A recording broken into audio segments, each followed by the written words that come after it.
이스탄불의 한 식당에서 벌어진 믿을 수 없는 일입니다. 단순한 아침 식사 한 끼가 3년 사이에 거의 9배 가까이 뛰었다고 하네요. 전 세계가 물가 상승으로 고통받고 있지만 터키의 상황은 정말 차원이 다릅니다. 자국민들은 매일같이 변하는 물가 때문에 패닉 상태에 빠져 있고, 반면 외국인 관광객들에게는 천국 같은 환경이 만들어졌죠. 도대체 터키에서 무슨 일이 벌어지고 있는 걸까요? 오늘은 이 놀라운 경제 실험의 전말을 파헤쳐 보겠습니다. 현지 식당 사장님의 증언부터 들어보죠. 3년 전만 해도 두 사람이 든든하게 먹을 수 있는 아침 식사가 150리라 정도였는데 지금은 같은 메뉴가 1,300리라를 넘어서고 있습니다. 관광객 입장에서는 여전히 10달러 정도니까 저렴하다고 느끼겠지만 현지인들에게는 정말 부담스러운 수준이죠. 임대료는 더욱 극단적입니다. 3,000리라였던 월세가 14,000리라까지 치솟았으니 현지 주민들의 90% 이상이 분노하는 것도 당연하다고 봅니다. 몇 년 전 이스탄불을 방문했던 관광객들은 모든 것이 엄청나게 저렴하다고 감탄했습니다. 그때와 지금은 어떻게 달라졌을까요? 콜라 한 병은 1.50달러에서 3달러로 올랐고, 일반 과자나 식료품 가격도 두세 배 가까이 뛰었습니다. 햄버거 한 개 역시 5.85달러에서 8.60달러로 상승했죠. 커피 한 잔의 가격 변화는 더욱 놀랍습니다. 기본적인 터키식 커피가 1달러 수준이었는데 지금은 3.90달러까지 올랐으니까요. 도네르 케밥도 마찬가지입니다. 2.87달러였던 치킨 도네르가 현재 8.80달러에 판매되고 있으니 3배 이상 뛴 셈이죠. 이런 상황에서 현지인들이 어떻게 생활하고 있을지 정말 걱정스럽습니다. 터키의 연간 인플레이션율이 78%에 달했던 시기가 있었습니다. 이는 전 세계에서 가장 높은 수준 중 하나였죠. 주거비는 93% 상승했고, 교육비는 무려 100%를 넘어섰습니다. 카페나 레스토랑 가격도 93% 뛰었으니 일반 시민들의 삶이 얼마나 팍팍해졌을지 상상이 가시나요? 문제는 왜 터키에서 이런 극단적인 물가 상승이 벌어지고 있느냐는 점입니다. 앞으로는 또 어떤 일들이 기다리고 있을까요? 이 모든 혼란의 뿌리에는 매우 특별한 경제정책 실험이 자리 잡고 있습니다. 역사적으로 대부분의 국가들은 물가 상승을 억제하기 위해 금리를 올리는 정책을 사용해 왔습니다. 미국도 40년 만에 최고 인플레이션을 경험하면서 중앙은행이 적극적으로 금리를 인상했죠. 금리가 오르면 돈을 빌리기 어려워지고 시중의 통화량이 줄어들면서 물가상 압력이 완화되는 게 일반적인 원리입니다. 놀랍게도 터키는 이와 완전히 반대되는 길을 선택했습니다. 에르도안 대통령의 영향하에 있는 터키 중앙은행은 완전히 반대 방향으로 움직였어요. 물가가 치솟고 있는 상황에서도 계속해서 금리를 낮춰왔기 때문이죠. 에르도안 대통령은 낮은 금리가 경제 성장을 촉진하고 오히려 인플레이션을 줄일 수 있다고 믿고 있다고 공언했습니다. 그럼에도 이는 전통적인 경제 이론과 완전히 배치되는 접근법이었죠. 이런 비전통적인 정책 때문에 중앙은행 총재가 여러 차례 해임되는 일도 벌어졌습니다. 시장과 국제사회의 신뢰가 급격히 떨어지면서 2022년에는 인플레이션이 무려 85%까지 치솟았죠. 그 시기에 점심 식사 비용을 계산해보면 현재 가격으로 15달러 정도 되는데 터키 리라로는 엄청난 금액이었습니다. 경제학자들은 이런 정책이 실패할 것이라고 경고했지만 정부는 자신들의 길을 고집했습니다. 결과적으로 터키는 현대 경제학의 산 교육장이 되어버렸죠. 미국 달러로 터키 리라를 환전하는 상황을 보면 이 혼란의 규모가 더욱 명확해집니다. 2019년에는 50달러로 175 터키 리라를 받을 수 있었는데 2021년에는 같은 50달러로 375리라를 받을 수 있게 됐습니다. 현재는 어떨까요? 놀랍게도 1,600리라 이상을 받을 수 있습니다. 단순히 계산하면 외국인 관광객에게는 터키가 엄청난 쇼핑 천국이 된 셈이죠. 그렇지만 실제로 터키를 방문해보면 상황이 그렇게 단순하지 않다는 걸 알게 됩니다. 환율 변화로 인해 더 많은 리라를 받을 수 있지만 물가 자체도 인플레이션보다 더 빠른 속도로 상승하고 있었으니까요. 결과적으로 관광객들도 예전보다 훨씬 비싼 가격을 지불해야 하는 상황입니다. 현지 사업자들의 고충은 정말 심각합니다. 한 치즈 가게 사장님은 이렇게 말씀하시더군요. 오늘 100리라였던 치즈가 한 달 뒤에는 3,000리라가 될 수도 있다고요. 매달 가격을 100% 이상 올려야 하는 상황이 반복되고 있다는 점이죠. 유로화나 달러로 받은 돈을 리라로 바꾸는 것도 부담스럽고 뭔가를 구매할 때마다 가격이 달라져 있어서 정말 힘들다고 하십니다. 일반 시민들의 삶은 더욱 팍팍해졌습니다. 월급은 15,000에시 16,000리라 수준인데 생수 한 병 사는 것조차 부담스러울 정도로 모든 물건이 비싸졌으니까요.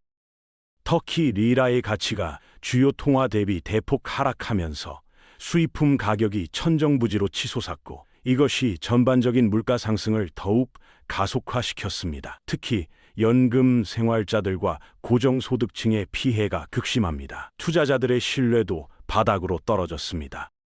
정치적 불안정과 비전통적인 경제정책들이 결합되면서 사람들은 터키 리라에 투자하기보다는 다른 자산으로 갈아타려고 합니다. 많은 시민들이 임대료와 주택가격 폭등에 대해 불만을 터뜨리는 것도 이런 맥락에서 이해할 수 있죠.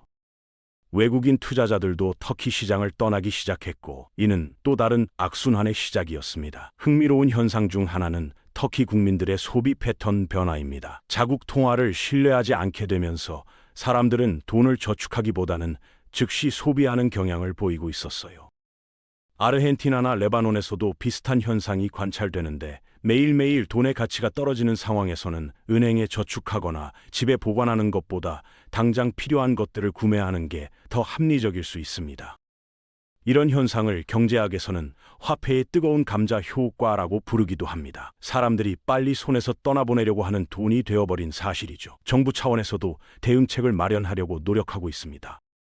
이스탄불 시정부는 2022년부터 보조금을 지원받는 공공식당들을 운영하기 시작했어요. 이곳에서는 시장 가격보다 훨씬 저렴한 1.25달러 수준으로 식사를 제공하고 있습니다. 정부가 비용의 3분의 2 정도를 보조해주는 시스템이죠.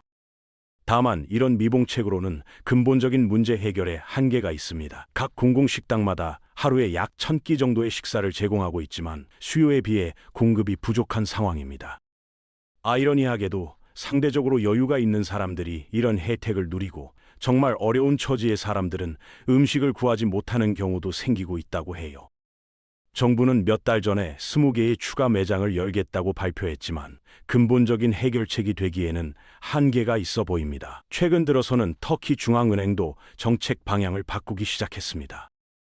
금리를 최고 52%까지 올렸는데 이는 매우 높은 수준이지만 인플레이션을 억제하기 위한 불가피한 선택으로 보입니다. 다행히 이런 노력들이 효과를 보이기 시작해서 인플레이션이 점차 둔화되는 조짐을 보이고 있어요. 그러나 52%라는 금리는 그 자체로 경제 활동에 부담을 주는 수준입니다. 대출을 받아서 사업을 하거나 투자를 하기에는 너무 높은 비용이죠. 터키가 이런 어려움에 처한 배경에는 에너지 수입 의존도가 높다는 구조적 문제도 있습니다. 원유와 천연가스 등 에너지 수요의 대부분을 수입에 의존하고 있는데 터키 리라 환율이 하락하면서 이런 수입품들의 가격이 급등했으니까요.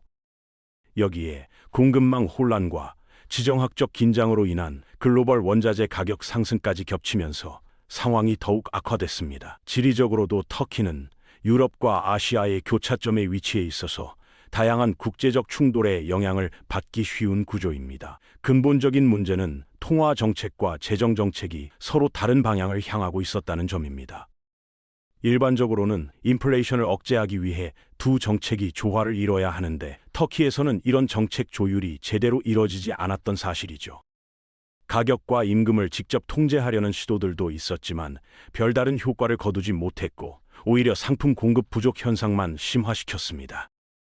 시장 경제에서 가격 통제는 일시적인 효과는 있을지 몰라도 결국 더 큰 문제를 만들어내는 경우가 많죠. 다행히 최근 터키 중앙은행은 전통적인 통화 정책으로 복귀하면서 금리 인상을 통해 인플레이션을 억제하려는 입장을 명확히 했습니다.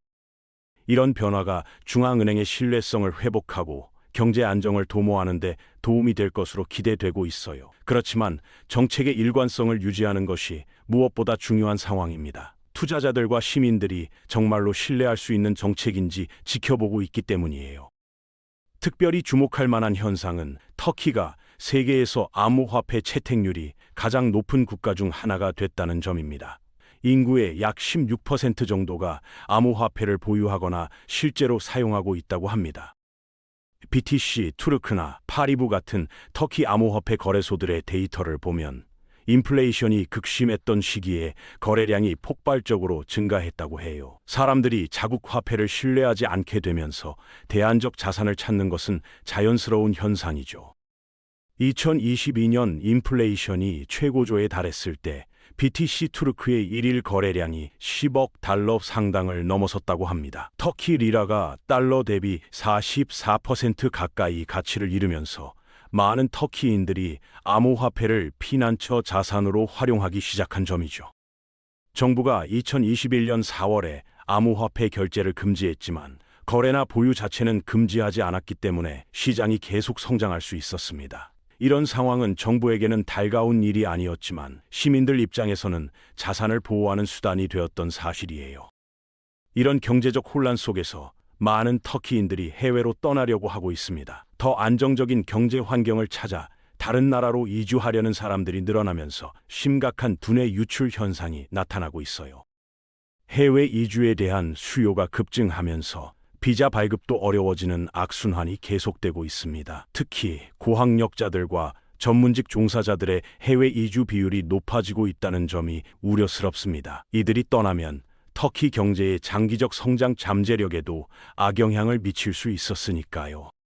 그나마 희망적인 소식은 상황이 점차 개선되고 있다는 점입니다. 터키 중앙은행은 연말까지 인플레이션이 38% 수준까지 떨어질 것으로 전망하고 있어요. 물론 여전히 높은 수준이지만 85%였던 것을 생각하면 상당한 진전이라고 볼 수 있겠죠.